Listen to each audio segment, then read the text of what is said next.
On the farmlands of America, the Depression was destroying a way of life that had flourished for generations. The prices of farm products had fallen to their lowest level in decades. Hundreds of thousands of farmers were losing money and falling ever more deeply into debt. By 1933, when Roosevelt took office, farmers were desperate and starting to organize. In the Midwest, they staged violent demonstrations. They blockaded highways, they invaded state capitals, and they threatened a national farm strike.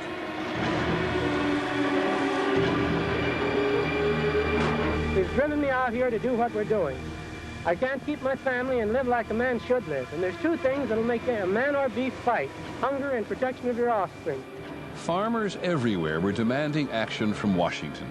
It worried Roosevelt greatly that if something wasn't done swiftly and dramatically to remedy the situation in the countryside, there might very well be revolution in rural districts.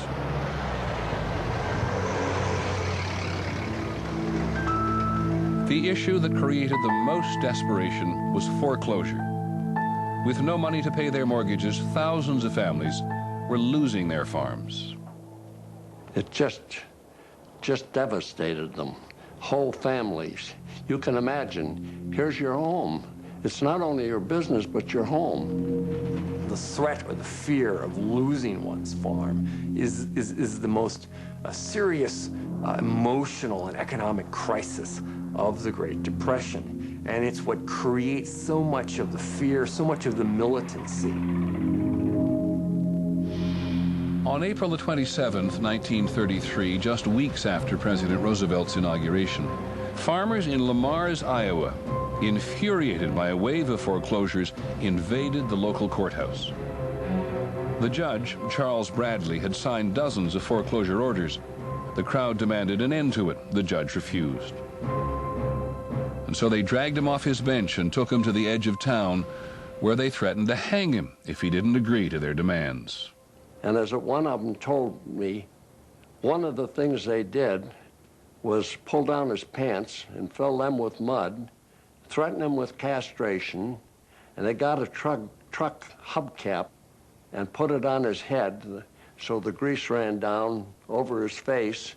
One farmer grabs a long piece of rope and they make it into a noose. And they threaten to hang him. Here are these Republican, Protestant Iowans. They are threatening to hang a sitting judge. Finally, one man begged the crowd not to do it, and the judge was released, though they did leave him beaten up and bleeding by the side of the road.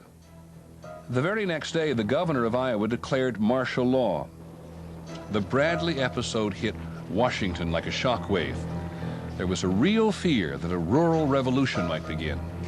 The insurgency of farmers helped to quicken the feeling in Washington that something had better be done, and be done right away. In Washington, everyone agreed that